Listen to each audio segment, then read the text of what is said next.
മനം തുറന്നാൽ എന്ന മാനസികാരോഗ്യ ചർച്ചയുടെ ഇന്നത്തെ എപ്പിസോഡിലേക്ക് എല്ലാ പ്രേക്ഷകർക്കും ഹൃദ്യമായ സ്വാഗതം. പതിവ് പോലെ ഇന്നത്തെ ചർച്ചയെ നയിക്കുന്നത് വിൻസെൻഷൻ സഭാംഗവും ക്ലിനിക്കൽ സൈക്കോളജിസ്റ്റുമായ സിസ്റ്റർ ഡോക്ടർ ഡോണ തോട്ടത്തിലാണ്. സിസ്റ്ററെയും ഏറെ സ്നേഹത്തോടെ സ്വാഗതം ചെയ്യുന്നു. സിസ്റ്റർ, സ്വാഗതം. ഇന്നും നമ്മോടൊപ്പം അതിഥികളായി എത്തിയിരിക്കുന്നത് ഇരിഞ്ഞാലക്കുട രൂപത പോട്ട ലിറ്റിൽ ഫ്ലവർ ദേവാലയത്തിലെ മാതൃവേദി അംഗങ്ങളാണ്. എല്ലാവരെയും ഏറെ സ്നേഹത്തോടെ ഈ ചർച്ചയിലേക്ക് സ്വാഗതം ചെയ്യുന്നു. സ്വാഗതം. സിസ്റ്റർ, നമുക്ക് വളരെയധികം ആശങ്ക തരുന്ന അല്ലെങ്കിൽ നമ്മൾ ചർച്ച ചെയ്യേണ്ട ഒരു വിഷയമാണ് ഈ അമ്മമാർക്ക് അല്ലെങ്കിൽ സ്ത്രീകൾക്ക് കുടുംബത്തിലുള്ള പങ്ക് എന്ന് പറയുന്നത്. ശരിക്കും പറഞ്ഞാൽ അമ്മ അല്ലെങ്കിൽ സ്ത്രീ കുടുംബത്തിൻ്റെ വിളക്കാണ് എന്ന് പറയും. പക്ഷെ അവർക്ക് അതിന് മാത്രം പ്രാധാന്യം കുടുംബങ്ങളിൽ നിന്ന് ലഭിക്കുന്നുണ്ടോ? വളരെ നല്ലൊരു ക്വസ്റ്റ്യനാണ്. എനിക്ക് തോന്നുന്നത് അത് എന്നോട് ചോദിക്കുന്നതിനേക്കാൾ കൂടുതൽ നമ്മുടെ പ്രഗത്ഭരായിട്ടുള്ള സ്ത്രീകളിവിടെ, ഒരു സ്ത്രീ രത്നങ്ങൾ ഇവിടെയുണ്ട്. എന്നാലും തീർച്ചയായിട്ടും ജിഷ ടീച്ചറെ, സ്ത്രീകൾക്ക് തുല്യ പ്രാധാന്യത്തിന് വേണ്ടിയിട്ടാണ് പലപ്പോഴും നിയമത്തിൻ്റെ പരിരക്ഷയുണ്ട്. അതോടൊപ്പം തന്നെ സാമൂഹ്യ വ്യവസ്ഥിതികളിൽ പല കാര്യങ്ങളൊക്കെ ചെയ്തു വെക്കുന്നുണ്ട്. എനിക്കതിൻ്റെ ഒരു മനഃശാസ്ത്രപരമായിട്ടുള്ളൊരു കോണ്ടസ്റ്റിൽ ഞാൻ പറയുവാണെങ്കിൽ, ശരിക്കും സ്ത്രീകളുടെ പ്രാധാന്യം അത് ആദ്യം മനസ്സിലാക്കേണ്ട സ്ത്രീകൾ തന്നെയാണ്. ഇപ്പോൾ നമ്മൾ സ്ത്രീകളെന്ന് പറയുമ്പോൾ, ഇപ്പോൾ വിളക്കെന്ന് ടീച്ചർ പറഞ്ഞു കഴിഞ്ഞല്ലോ, ഒരു വിളക്ക് പ്രകാശിക്കുമ്പോൾ നമുക്കറിയാം അതൊരു പ്രകാശമാണ്.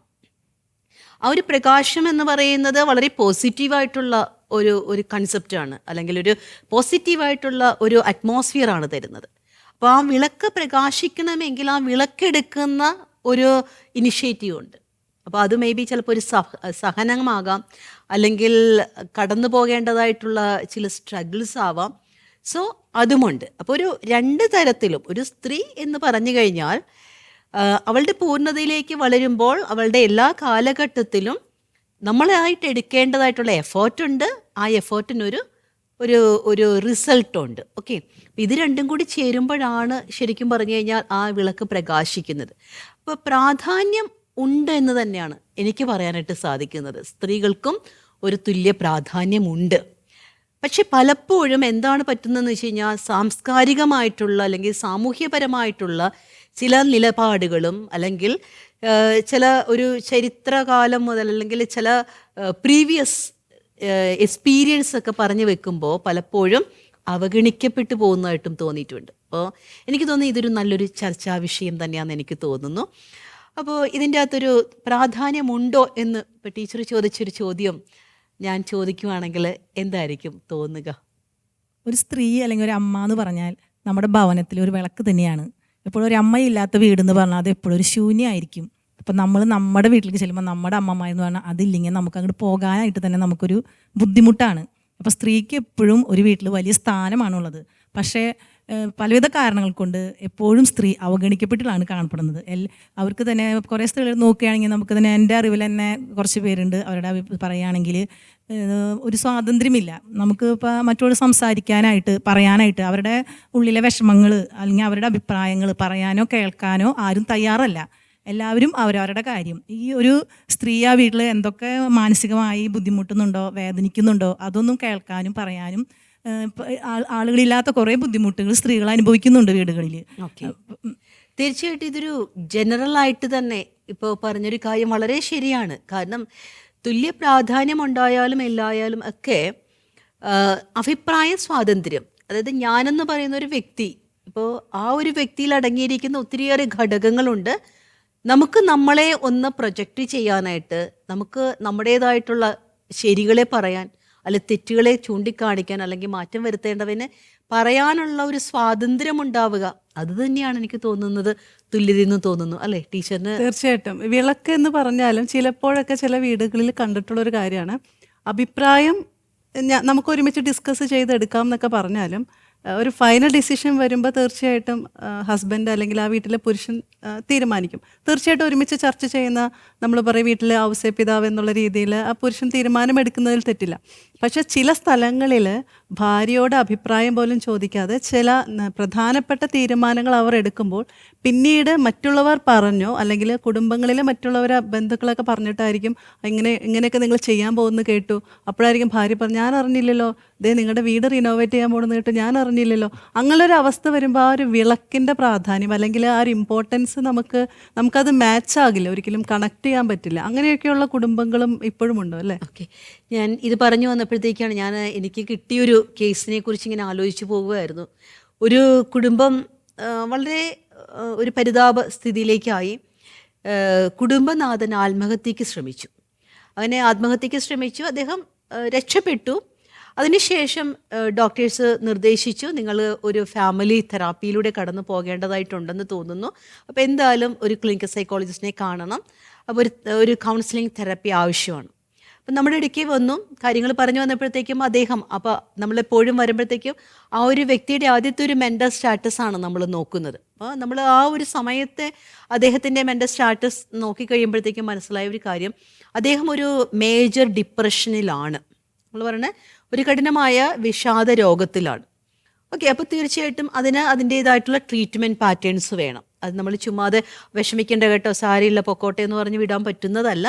അതിന് മെഡിസിൻസ് തന്നെ ആവശ്യമായിട്ടുള്ളതുണ്ട്. അപ്പോൾ അവിടുത്തെ ആദ്യത്തെ ഒരു ക്രൈറ്റീരിയ എന്ന് പറയുന്നത് ആ കുടുംബനാഥന് ഒരു മെഡിസിൻ ട്രീറ്റ്മെൻറ്റ് അല്ലെങ്കിൽ മരുന്ന് കഴിച്ചുകൊണ്ടുള്ള ചികിത്സയിലേക്ക് പോകേണ്ടതായിട്ടുണ്ട്. പിന്നീട് ഞാൻ വൈഫുമായിട്ട് സംസാരിച്ചപ്പോൾ ജിഷ ടീച്ചർ പറഞ്ഞതുപോലെ തന്നെ വളരെയധികം കടബാധ്യതയിലാണ് അദ്ദേഹം. വീട് ജപ്തി ചെയ്യുന്ന ആ ഒരു രീതിയിലേക്ക് വന്നെത്തിയിരിക്കുകയാണ്. പക്ഷേ ഇദ്ദേഹത്തിന് ഇതെല്ലാം തുറന്ന് ഭാര്യയോട് പറയാനും ഭയങ്കര ബുദ്ധിമുട്ടുണ്ട്. അപ്പം ഞാൻ വൈഫിനോട് സംസാരിച്ചപ്പോൾ മനസ്സിലായ ഒരു കാര്യം, ഈ വൈഫ് എന്ന് പറയുന്ന ഒരാൾക്ക് ജോലിയില്ല, പക്ഷേ ഇപ്പോൾ ഒരു ക്വാളിഫിക്കേഷൻ ബേസിസിൽ നമ്മൾ നോക്കുമ്പോഴത്തേക്കും ഒത്തിരി ഡിഗ്രി പോസ്റ്റ് ഗ്രാജുവേഷൻ ഒന്നും ഇല്ലെങ്കിലും സാമാന്യ ബുദ്ധിയും ബോധവും ഒരു കുടുംബത്തെ നയിക്കാൻ വേണ്ടുന്നതായിട്ടുള്ള കോമൺ സെൻസൊക്കെ ഉള്ള ഒരു സ്ത്രീ തന്നെയാണ് ഇവർ. അപ്പം ഇവരെ സംബന്ധിച്ചിടത്തോളം കല്യാണം കഴിച്ചു വന്നു, വീട്ടിൽ ഒത്തിരി പ്രശ്നങ്ങളുണ്ടായിരുന്നു. ഈ പ്രശ്നങ്ങൾക്കിടയിലും ഈ ഹസ്ബൻഡിൻ്റെ വീട്ടുകാരൊരിക്കലും ഹസ്ബൻഡിനെ കുറിച്ചോ അവരുടെ വീട്ടുകാരെ കുറിച്ചോ അവരുടെ ഫാമിലി ബാക്ക്ഗ്രൗണ്ടിനെ കുറിച്ചോ അവരുടെ ഫിനാൻഷ്യൽ സ്റ്റാറ്റസിനെ കുറിച്ചോ ഒന്നും ഇവരോട് പറഞ്ഞിട്ടില്ല. അത് നീ ഒന്നും അറിയേണ്ട ആവശ്യമില്ല.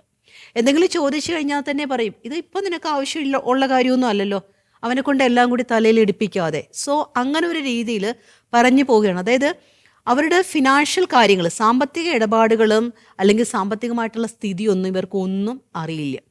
അതിനിടയ്ക്ക് കുട്ടികളെ പഠിപ്പിക്കാനായിട്ട് വിടുന്നു. അപ്പോൾ ഈ സ്ത്രീ നോക്കുമ്പോൾ, ഈ ഹസ്ബൻഡിൻ്റെ വൈഫ് നോക്കുമ്പോൾ എല്ലാം വെൽ ടു ഡു ആയിട്ട് പോകുന്നു. പക്ഷേ എത്രമാത്രം വരുമാനമുണ്ടെന്നോ എത്രമാത്രം ചെലവുകളുണ്ടെന്നോ എവിടെയൊക്കെ കടബാധ്യതകളൊന്നും അറിയുന്നില്ല, ഇതൊന്നും പറയുന്നില്ല. ഇദ്ദേഹവും അങ്ങനെ ഒത്തിരി തുറന്ന് സംസാരിക്കുന്ന ഒരു ആളല്ല. എന്തെങ്കിലും ഒരു ബുദ്ധിമുട്ടുകളോ കാര്യങ്ങളോ ഒക്കെ വന്നു കഴിഞ്ഞാലും ഒന്നോ രണ്ടോ കൂട്ടുകാരുണ്ട്, അവരോട് എന്തെങ്കിലുമായിട്ട് പറയും. ഈ കൂട്ടുകാരിൽ നിന്നാണ് ഈ ഭാര്യ എന്തെങ്കിലും വല്ലപ്പോഴുമൊക്കെ വിഷമമാണ് ദുഃഖമാണ് എന്നൊക്കെ അറിയുന്നത്, അല്ലാതെ ഒന്നും അറിയുന്നില്ല. അപ്പോൾ ഇങ്ങനെ ഒരു സാഹചര്യത്തിലാണ് ആ ഒരു കുടുംബം കടന്നുകൊണ്ട് പോകുന്നത്. അപ്പോൾ ഇദ്ദേഹം ഓർക്കുന്നത് എന്നാന്ന് വെച്ച് കഴിഞ്ഞാൽ, എൻ്റെ കുടുംബത്തിനോ എൻ്റെ ഭാര്യയോ ഒന്നും എൻ്റെ ഒരു കഴിവില്ലായ്മയോ അല്ലെങ്കിൽ എൻ്റെ ജോലിക്ക് ഇത്രയും ശമ്പളം കിട്ടുന്നുള്ളൂ എന്നൊന്നും അറിയാൻ പാടില്ല. അതൊക്കെ പുള്ളിക്ക് വളരെ മോശമായിട്ട് തോന്നുന്നു.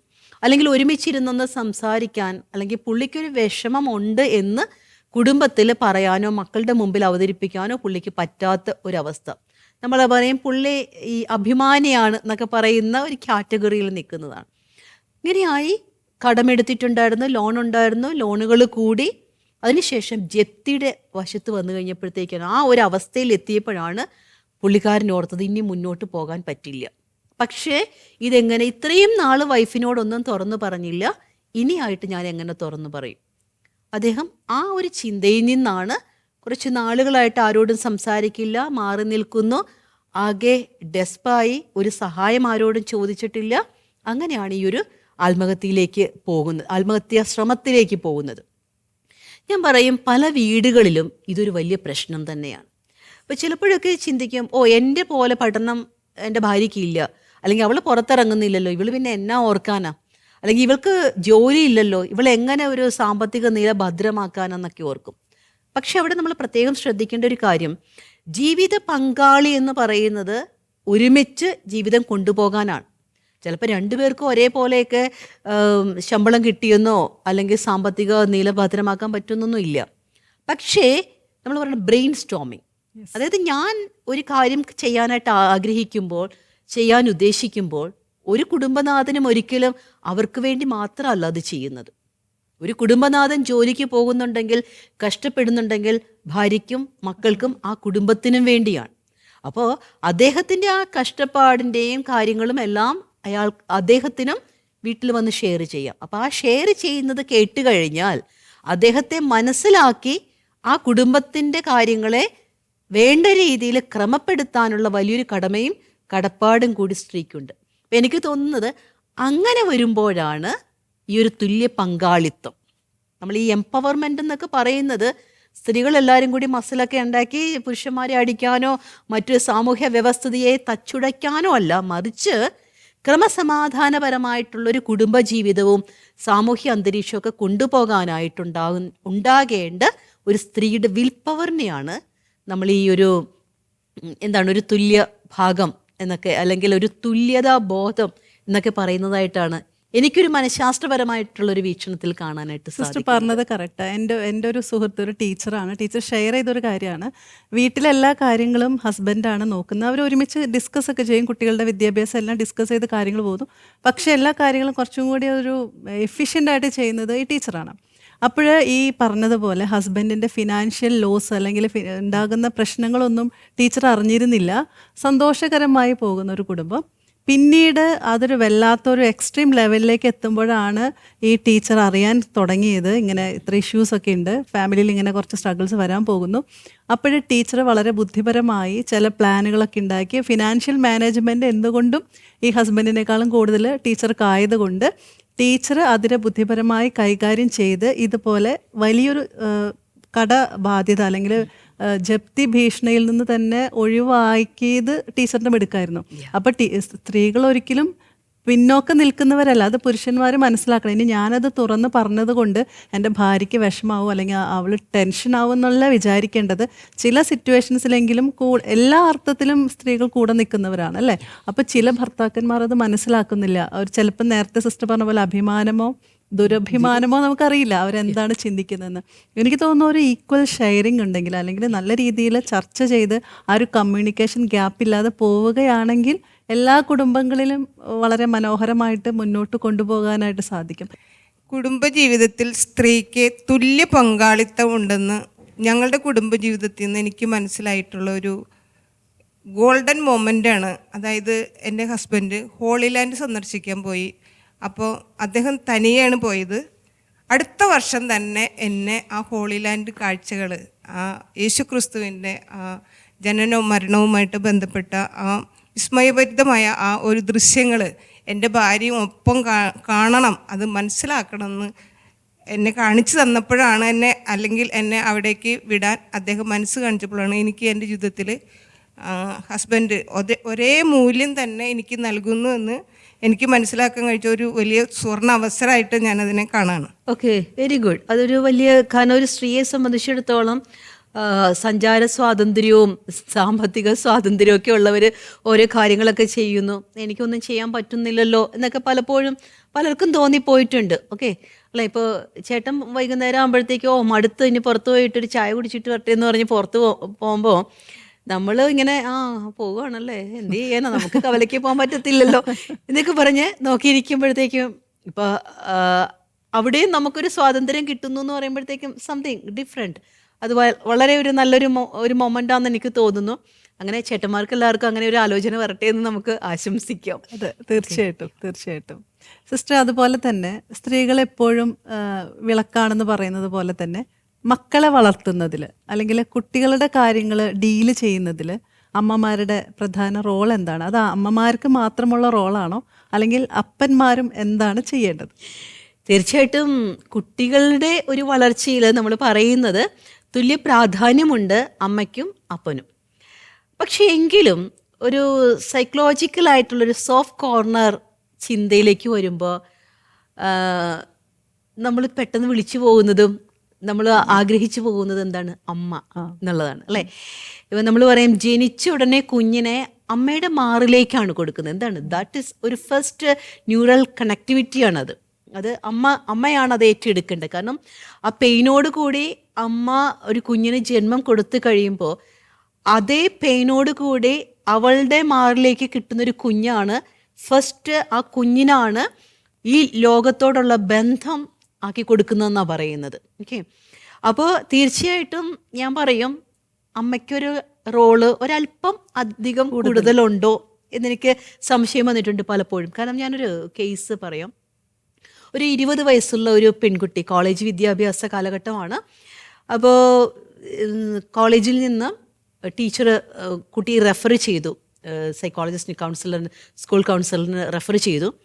അപ്പോൾ അതിൻ്റെ അത് മനസ്സിലാക്കാനായിട്ട് സാധിച്ച ഒരു കാര്യം എന്ന് വെച്ച് കഴിഞ്ഞാൽ ഈ കുട്ടി ചെയ്യുന്നൊരു പരിപാടി മറ്റുള്ള കൂട്ടുകാരുടെയൊക്കെ പേരും കാര്യങ്ങളൊക്കെ വെച്ചിട്ട് അവരുടെ പേജസിൽ പോയിട്ട് ആവശ്യമില്ലാത്ത കുറച്ച് കമൻസുകൾ എഴുതുക, പെൺകുട്ടികളെ കുറിച്ച് കുറച്ച് മോശമായിട്ടുള്ള രീതിയിലുള്ള കാര്യങ്ങൾ പറയുക. അതായത് ഒരു സ്ത്രീ എന്ന് പറയുമ്പോൾ അല്ലെങ്കിൽ പെൺകുട്ടി എന്ന് പറയുമ്പോഴത്തേക്ക് തന്നെ ഈ ഒരു പെൺകുട്ടി തന്നെയാണ് അവർക്ക് എതിരായിട്ട് പോകുന്നു.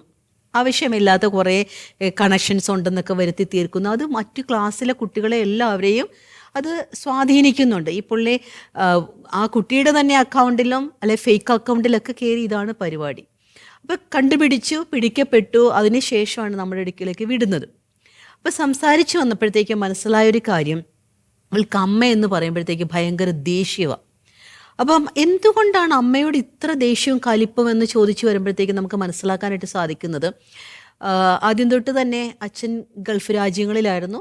അപ്പോൾ അവിടെ ജോലി ചെയ്യുന്നു ഇതൊക്കെ. അപ്പം അമ്മ ഇവിടെ ബാക്കി കാര്യങ്ങളൊക്കെ ചെയ്യുന്നുണ്ടെങ്കിൽ പോലും അമ്മയുടെ ജീവിതവും കാര്യങ്ങളൊക്കെ അത്ര ഒരു നമ്മൾ പറയുന്ന വിശ്വസിക്കാൻ പറ്റുന്നതോ അല്ലെങ്കിൽ ഒരു കുടുംബത്തിൽ ഒരു ഹസ്ബൻഡിനോടുള്ള വിശ്വസ്തത കീപ്പ് ചെയ്യുന്നതൊന്നും ആയിരുന്നില്ല. അപ്പോൾ കുഞ്ഞുനാളിലേക്ക് അവൾ കണ്ടിരിക്കുന്ന കുറേ അങ്കിളുമാർ വരുന്നുണ്ട്, അങ്കിളുമാർ കുറച്ച് ബേക്കറി ഐറ്റംസ് കൊണ്ടുവരുന്നുണ്ട്, അമ്മ മറ്റങ്കിളുമാരുമായിട്ടൊക്കെ ഇങ്ങനെ പോകുന്നുണ്ട്. അത്രമാത്രമേ കുഞ്ഞിനെ അറിയത്തുള്ളൂ. പക്ഷേ കുറച്ചുകൂടി വളർന്നു വന്നു കഴിഞ്ഞപ്പോഴത്തേക്ക് ഒരു അഡോളസൻ്റ് ഏജിലൊക്കെ ആയിക്കഴിഞ്ഞപ്പോഴത്തേക്കും മറ്റു കുട്ടികൾ പറയാനായിട്ട് തുടങ്ങി, നിൻ്റെ അമ്മയെക്കുറിച്ച് മോശമായിട്ടുള്ള അഭിപ്രായമാണ് നാട്ടിലൊക്കെ ഉള്ളത്. അപ്പോൾ അതുപോലെ തന്നെ പല സമയങ്ങളിലും ഇവൾ സ്കൂൾ വിട്ടൊക്കെ വരുമ്പോഴത്തേക്കാണെങ്കിലും ഇവളുടെ ക്ലാസ്സിൽ പഠിക്കുന്ന ചില പെൺകുട്ടികളുടെ പോലും അല്ലെങ്കിൽ ചില കുട്ടികളുടെ പോലും അച്ഛന്മാരും ഒക്കെ ഇവരുടെ വീട്ടിൽ നിന്ന് വരുന്നതും പോകുന്നതും ഒക്കെ ഇവൾ കണ്ടിട്ടുണ്ട്. അപ്പം സ്വാഭാവികമായിട്ടും അവൾക്കും അവളുടെ മനസ്സിലേക്ക് തിരിഞ്ഞു, അമ്മ എന്ന് പറയുന്ന ഒരാൾ, ഇവർ 2 മക്കളാണുള്ളത്, 2 പെൺകുട്ടികളാണ്, ഇവരെ അല്ല നോക്കുന്നത്. അതിനേക്കാൾ ഉപരിയായിട്ട് അമ്മയ്ക്ക് ഇങ്ങനെ ഉടുത്തൊരുങ്ങി പോകണം, അതുപോലെ തന്നെ അച്ഛൻ്റെ പൈസ കുറേ കിട്ടുന്നുണ്ട്, അതെടുത്തിങ്ങനെ നമ്മൾ പറഞ്ഞ ദൂർത്തടിക്കുന്ന ഒരു സ്വഭാവമാണെന്ന് പറഞ്ഞു. ഇതിൽ നിന്ന് ഇവൾ അങ്ങ് റിബലാകുകയാണ് തുടങ്ങുന്നത്. പിന്നീട് ഇവളുടെ മനസ്സിൽ മുഴുവനും ഉള്ളത് ഈ പെൺകുട്ടികളെല്ലാം കൊള്ളില്ലാത്തതാണ്. ഓക്കെ, അപ്പം ഇവളും പല സാഹചര്യങ്ങളിലും പല ബന്ധങ്ങളിലും ഒക്കെ പോയിട്ടുണ്ട്. അപ്പോഴൊക്കെ തോന്നുന്നത് എന്നാന്ന് വെച്ചാൽ സ്ത്രീ എന്ന് പറഞ്ഞു കഴിഞ്ഞാൽ ചിലരുടെ കുറച്ച് സമയത്തേക്കുള്ള ഒരു ഇമോഷണൽ പ്ലഷറിന് വേണ്ടിയിട്ടും ആ ഒരു ഇമോഷണൽ കണക്ഷന് വേണ്ടിയിട്ടുള്ളതാണ്. അല്ലാതെ അവിടെ ഒരു ലോയൽറ്റിയുടെ ഒരു വിശ്വസ്തതയോ അല്ലെങ്കിൽ ഒരു വൈകാരികമായിട്ടുള്ള ലോങ് ലാസ്റ്റിംഗ് ബന്ധത്തിൻ്റെ ഒന്നും ഒരു ആവശ്യമില്ല. അപ്പം ഈ ഒരു സ്ക്രിപ്റ്റാണ് ഈ പെൺകുട്ടിയുടെ മനസ്സിൽ കിടക്കുന്നത്. അപ്പം ഞാൻ ആ കേസ് അനലൈസ് ചെയ്ത് വന്നു കഴിഞ്ഞപ്പോഴത്തേക്കും മനസ്സിലായ ഒരു കാര്യം, ഈ അപ്പനെ സംബന്ധിച്ചിടത്തോളം അപ്പൻ പുറത്തേക്ക് ജോലിക്ക് പോകും, വരുന്ന സമയങ്ങളിലാണെങ്കിലും അമ്മ പറയുന്ന ഒരു കാര്യമേ ഉള്ളൂ, നിങ്ങളിവിടെ ഇല്ല, നിങ്ങൾക്ക് ഈ കുടുംബം നോക്കാനായിട്ട് പറ്റുന്നില്ല, അപ്പം ഞാൻ ഈ കുടുംബം നോക്കുമ്പോൾ എനിക്ക് ഇങ്ങനെയൊക്കെ നോക്കാൻ പറ്റത്തുള്ളൂ. പക്ഷേ മകളുടെ മനസ്സിലുണ്ട് അമ്മ പോകുന്ന പോക്ക് ശരിയല്ല. അച്ഛനെ സംബന്ധിച്ചിടത്തോളം ഒത്തിരി കാര്യങ്ങൾ ചോദിക്കാനോ അല്ലെങ്കിൽ നമ്മൾ പറയുന്ന അത്ര സ്മാർട്ടല്ല ആള്. അപ്പോൾ അത് തന്നെ ഈ അമ്മ മുതലെടുക്കുകയാണ്. അപ്പോൾ ഞാൻ ഇതിനെ ഒന്ന് പ്രിസൈസ് ചെയ്ത് പറയുവാണെങ്കിൽ നമുക്ക് മനസ്സിലാക്കാനായിട്ട് സാധിക്കും, ഒരു അമ്മയുടെ പ്രവൃത്തി അല്ലെങ്കിൽ അമ്മയുടെ വിശ്വസ്തതയില്ലായ്മ, ഈ കുട്ടികളോട് കാണിക്കേണ്ട ഒരു സ്നേഹവും അല്ലെങ്കിൽ ആ ഒരു അടുപ്പവും ഒക്കെ ഇല്ലായ്മ അടുത്ത ജനറേഷന് അത് പ്രോബ്ലമാറ്റിക് ആയി കഴിഞ്ഞു. ഓക്കെ, അപ്പോൾ നോക്കിക്കേ, ആ അമ്മ അപ്പനില്ല, സിംഗിൾ പാരൻ്റ് ആണ് കുട്ടിയെ വളർത്തിക്കൊണ്ടിരിക്കുന്നത്. അമ്മ കുറച്ചുകൂടി ആ കുടുംബവുമായിട്ട് ബന്ധപ്പെട്ട് ആ മക്കളുമായിട്ടൊക്കെ ഒരു നല്ല ഒരു സമീപനം ഉണ്ടാക്കി വിശ്വസ്തയായിട്ടുള്ള ഒരു ഭാര്യയായിട്ടിരുന്നിരുന്നുവെങ്കിൽ ആ കുട്ടിക്ക് ഇന്ന് ആ പ്രശ്നം ഉണ്ടാകാൻ ചാൻസ് കുറവാണ്. അവിടെ രണ്ട് വശങ്ങളും ഉണ്ട്. കുട്ടി എന്തുകൊണ്ട് അങ്ങനെ അതിനെ അസ്യൂം ചെയ്തു അല്ലെങ്കിൽ അതിനെ പെർസീവ് ചെയ്തതിൻ്റെ പ്രശ്നമാണെന്നൊക്കെ പറഞ്ഞാലും നമ്മളിത് കാണേണ്ടതായിട്ടുണ്ട്. അപ്പോൾ ഒരു അമ്മയുടെ പ്രവർത്തനങ്ങളെല്ലാം തന്നെ ഓൾമോസ്റ്റ് ഈ കുഞ്ഞുങ്ങളിൽ പ്രതിഫലിക്കുന്നുണ്ട്. ഇപ്പം നിങ്ങൾക്ക് തന്നെ അറിയാനായിട്ട് സാധിക്കും, നിങ്ങൾ ഹാപ്പി ആയിട്ടിരിക്കുവാണെങ്കിൽ സ്കൂളിൽ നിന്ന് വരുന്ന കുട്ടികൾ എങ്ങനെയായിരിക്കും? അല്ലെങ്കിൽ നിങ്ങൾ നല്ല രീതിയിൽ കുട്ടിയുടെ അടുത്തിരുന്ന് പഠിപ്പിക്കാനായിട്ട്, ഒരു അമ്മ പഠിപ്പിക്കാനായിട്ട് ഇരുന്ന് കഴിഞ്ഞാൽ എങ്ങനെയായിരിക്കും? ഓക്കെ, അപ്പോൾ തീർച്ചയായിട്ടും അങ്ങനെയൊക്കെ ആലോചിക്കുമ്പോൾ അമ്മമാർക്ക് നല്ലൊരു റോൾ ഉള്ളതായിട്ട് തന്നെയാണ് നമുക്ക് മനസ്സിലാക്കാനായിട്ട് സാധിക്കുന്നത്. ഒരു അമ്മ ശാന്തമായി കഴിഞ്ഞു കഴിഞ്ഞാൽ തീർച്ചയായിട്ടും കുടുംബത്തിലേക്കൊരു ശാന്തത വരും. ശാന്തത വരും. അപ്പോൾ ഒരു ക്വസ്റ്റ്യൻ വരാൻ ചാൻസ് ഉണ്ട്, അമ്മയെ ശാന്തമാക്കേണ്ടവരുണ്ടല്ലോ എന്നുള്ളത്, അല്ലേ? അപ്പോൾ അതൊരു വല്ലാത്ത, നമ്മൾ പറയണ ഒരു ഇൻ്റർ കണക്റ്റഡ് ഒരു ചെയിൻ സർവീസാണ്. സിസ്റ്റർ, അതുപോലെ തന്നെ എൻ്റെ ഒരു സ്റ്റുഡൻറ്റ്, ആ കുട്ടിയുടെ അമ്മ ഓപ്പൺ ഹൗസിന് അല്ലെങ്കിൽ PTA മീറ്റിങ്ങിന് വന്നു കഴിഞ്ഞ സമയത്ത് അമ്മയും കുട്ടി, ആ കുട്ടി അന്ന് +2 പഠിക്കുകയാണ്, രണ്ടുപേരും തമ്മിലുള്ള ഒരു കണക്ഷൻ കാണുമ്പോൾ പറയാം അവർ തമ്മിൽ അത്ര ഐക്യത്തിലല്ല. ആ കുട്ടിയുടെ ഫാദറിനെ ഞാൻ അതുവരെ കണ്ടിട്ടില്ല. അപ്പോൾ അമ്മ പ്രത്യേകിച്ച് എന്നോടൊന്നും പറഞ്ഞില്ല. അപ്പോൾ അതിനുശേഷം അമ്മയോട് ഞാനൊരു പേഴ്സണൽ കോണ്ടാക്റ്റൊക്കെ ഉണ്ടാക്കിയിട്ട് ഞാൻ അമ്മയുടെ അടുത്ത് ചോദിച്ചു, എന്ത് പറ്റി, ഒരു മോളേ ഉള്ളൂ, മോളുടെ അടുത്ത് നിങ്ങൾ തമ്മിലൊരു കണക്ഷനിൽ എന്തോ ഒരു പ്രശ്നം ഉണ്ടല്ലോ എന്ന് പറഞ്ഞപ്പോൾ അമ്മ പറയായിരുന്നു അവൾക്ക് എന്നോട് വലിയ താല്പര്യമില്ല. അതിൻ്റെ റീസൺ ചോദിച്ചപ്പോൾ അമ്മ പറഞ്ഞ മറുപടി ഇതാണ്, പപ്പയെ ഇഷ്ടമാണ്, പക്ഷേ എന്നോട് ഇഷ്ടമില്ലാത്തതിൻ്റെ കാരണം ആ കുട്ടി കുഞ്ഞായിരിക്കുമ്പോൾ പപ്പ ഒരു ഡിസിഷൻ എടുത്തു, പപ്പ റോമിലാണ്, അപ്പോൾ അമ്മയെ അങ്ങോട്ട് കൊണ്ടുപോകാം, കുഞ്ഞ് കുറച്ച് നാൾ നാട്ടിൽ ഗ്രാൻഡ് പാരൻസിൻ്റെ ഒപ്പം നിൽക്കട്ടെ. പക്ഷെ അമ്മ പറയാണ് ഞാൻ എന്ത് തെറ്റ് ചെയ്തു, പപ്പ എടുത്ത തീരുമാനം. അപ്പോൾ അവൾ ചോദിക്കുന്നത് +2 എന്ന് പറയുമ്പോൾ 17 വയസ്സെന്ന് പറയുമ്പോൾ കുട്ടിക്ക് തീർച്ചയായിട്ടും അറിയാം എന്തൊക്കെയാണ് കാര്യങ്ങൾ. അമ്മയ്ക്ക് എന്തുകൊണ്ട് അന്നൊരു തീരുമാനം എടുക്കാൻ പറ്റിയില്ല, ഞാൻ കുഞ്ഞായിരിക്കുമ്പോൾ എന്നെ ഒറ്റയ്ക്കിട്ട് പോകാൻ അമ്മ കാണിച്ചത് ആ ഒരു മനസ്സ് ശരിയായില്ല. അതുകൊണ്ട് ആ ദേഷ്യം, കുഞ്ഞു പ്രായത്തിൽ കിട്ടിയൊരു മുറിവ് ആ കുഞ്ഞ് സൂക്ഷിച്ച് അതുപോലെ വലുതായപ്പോൾ അതുപോലെ തന്നെ ഒരു അകലം തുടരുകയാണ്. പക്ഷെ അവരുടെ ഇപ്പോഴത്തെ സ്റ്റാറ്റസ് എന്ന് പറയുന്നത് ആ കുട്ടി ഡിഗ്രിയൊക്കെ കഴിഞ്ഞ് കാനഡയിൽ പഠിക്കാനായിട്ട് പോയി, ഹയർ സ്റ്റഡീസിന് പോയി, ഇപ്പോൾ അവിടെ ജോലിയായി PR ആയി, ഇപ്പോൾ അവർ സന്തോഷമായിട്ട് അപ്പനും അമ്മയും ഒരുമിച്ച് കുട്ടിയുടെ മോളുടെ ഒപ്പം ജീവിക്കണം. മോളുടെ മാരേജ് ഒന്നും കഴിഞ്ഞിട്ടില്ല. പക്ഷെ ആ കുട്ടിയുടെ മനസ്സിലുണ്ടായൊരു തെറ്റിദ്ധാരണയാണോ ശരിയായ ധാരണയാണോ എന്ന് നമ്മൾ ചിന്തിക്കേണ്ടിയിരിക്കുന്നു. അവളുടെ മനസ്സിലേറ്റ മുറിവ് ഇതാണ്, എന്തുകൊണ്ട് അപ്പൻ അമ്മയെ കൊണ്ടുപോയപ്പോൾ അമ്മ പോയി, എന്തുകൊണ്ട് എന്നെപ്പറ്റി ചിന്തിച്ചില്ല, ഞാൻ ഒറ്റ കുട്ടിയല്ല, എന്നെ കെയർ ചെയ്യേണ്ട സമയത്ത് അമ്മ അപ്പൻ്റെ ഒപ്പം ആയിരുന്നു, അത് ശരിയായില്ല. അങ്ങനെ ചോദിച്ച കുട്ടി പിന്നീട് അവൾക്കൊരു തിരിച്ചറിവ് വന്നപ്പോൾ അന്നത്തെ സാഹചര്യം അതായിരുന്നു എന്ന് റിയലൈസ് ചെയ്യുകയും പിന്നീട് ഒരു ട്രാക്കിലേക്ക് എത്തുകയും ചെയ്തു. പക്ഷെ കുറേ നാളുകൾ ആ കുട്ടി ഒരു വിഷമത്തിലൂടെ കടന്നു പോവുകയായിരുന്നു. ഈ പലപ്പോഴും കുട്ടികളെ സംബന്ധിച്ചിടത്തോളം കുട്ടികൾ വളർന്നു വരുന്ന സാഹചര്യത്തിൽ ആ അമ്മമാരാണ് കൂടുതലായിട്ടും ഇവരോട് അടുത്തിരിക്കുന്നത്. ഇപ്പോൾ പല കുട്ടികളുടെയും കേസുകൾ ഞാൻ കാണുമ്പോഴത്തേക്കും മനസ്സിലാക്കുന്നത്, കുട്ടികൾക്കൊരു വീട്ടിൽ നിന്ന് എനിക്ക് കിട്ടേണ്ട ആ ഒരു മൂല്യം കിട്ടിയിട്ടില്ല, വളരെ പക്ഷപാതപരമായിട്ടൊക്കെ ബയാസ്ഡായിട്ട് എനിക്ക് പെരുമാറ്റം കിട്ടിയിട്ടുണ്ട്, അല്ലെങ്കിൽ എന്നെ അവജ്ഞയോടെയാണ്, എന്നെ ഒരു രണ്ടാംകിടയായിട്ടാണ് കാണുന്നത് എന്നൊക്കെ പറഞ്ഞുകൊണ്ടൊക്കെയുള്ള കുറേ പ്രോബ്ലംസൊക്കെ വരുമ്പോൾ നമ്മളത് അനലൈസ് ചെയ്യുമ്പോഴത്തേക്ക് എനിക്ക് മനസ്സിലായിരിക്കുന്ന ഒരു കാര്യം, അമ്മമാരോടുള്ള ദേഷ്യമാണ് പലപ്പോഴും ഇതുപോലത്തെ പ്രശ്നങ്ങളിലേക്ക് വരുന്നത്. കാരണം കുഞ്ഞുങ്ങളെ വേർതിരിച്ച് കാണാതിരിക്കാനായിട്ട് ഏറ്റവും കൂടുതൽ ശ്രദ്ധിക്കേണ്ടത് അമ്മമാരാണ്. കാരണം കുട്ടികൾ എപ്പോഴും നോക്കിയിരിക്കുന്ന ഒരു കാര്യമാണ് കൊച്ചുനാളിലെ അവർക്ക് കൊടുക്കുന്ന ഭക്ഷണ രീതി, അവർക്ക് കൊടുക്കുന്ന അല്ലെങ്കിൽ ഒരു കെയർ, അവരെ ഇടിയിക്കുന്ന ഡ്രസ്സുകൾ, അവർക്ക് വേണ്ടിയിട്ട് കൊടുക്കുന്ന ഒരു സമയം, ഇതെല്ലാം നമ്മൾ പോലും അറിയാതെ കുട്ടികൾ അതിനെ ഒന്ന് വാല്യൂ ചെയ്യാനായിട്ട് നോക്കുന്നുണ്ട്. ഓക്കെ, അമ്മ എൻ്റെ കൂടുതലൊന്ന് അങ്ങനെ അത്രയും സമയം സ്പെൻഡ് ചെയ്തില്ല. ഇപ്പം ഈ സിബ്ലിങ്സ് റിവൽറി എന്നൊക്കെ പറയുന്നൊരു കാര്യം വരാറുണ്ട്. അതായത് മൂത്ത കുട്ടിക്ക് ഇളയ കുട്ടിയോട് ദേഷ്യം വരും. മൂത്ത കുഞ്ഞായി കഴിഞ്ഞപ്പോഴത്തേക്കും അമ്മ നന്നായിട്ടൊക്കെ നോക്കി അങ്ങനെ ഇരിക്കുമ്പോഴേ ഇളയ കുട്ടി വരുന്നത്, അമ്മ പെട്ടെന്ന് ഇളയ കുട്ടിയുടെ അടുത്തേക്ക് പോകുന്നു, മൂത്ത കുട്ടിക്ക് ദേഷ്യമാകുന്നു. അപ്പം ഇവിടെയൊക്കെ എനിക്ക് തോന്നുന്നത് അമ്മമാർ കുറച്ചുകൂടി കോൺഷ്യസ് ആവണം. മക്കളോട് ഒരു പക്ഷഭേദമില്ലാതെ നമ്മളങ്ങനെ പെരുമാറുന്നത് കൊണ്ടല്ല, പക്ഷേ കുട്ടികൾക്ക് അങ്ങനെ തോന്നുന്ന രീതിയിലുള്ള പല കാര്യങ്ങളും വരുന്നുണ്ട്. അത് ശ്രദ്ധിച്ച് അവരോട് കമ്മ്യൂണിക്കേറ്റ് ചെയ്യാനായിട്ട് സാധിക്കണം. അപ്പം എനിക്ക് പറഞ്ഞു വെക്കാനായിട്ട് സാധിക്കുന്നത്, അമ്മമാർക്ക് ഈ ഒരു വലിയൊരു പങ്ക് കുടുംബത്തിലുണ്ട്, അതോടൊപ്പം തന്നെ മക്കളെ വളർത്തുന്നതിലുണ്ട്. ഭർത്താക്കന്മാരുമായിട്ടുള്ള ഒരു അടുപ്പത്തിലുണ്ട്. അപ്പം നിങ്ങളുടെ രണ്ടുപേരുടെ അടുപ്പമാണ് കുഞ്ഞുങ്ങൾ കാണുന്നതും അതാണ് ബേസിക് ആയിട്ടുള്ള റിലേഷൻഷിപ്പിനെ ആദ്യം കാണുന്ന മോഡലും.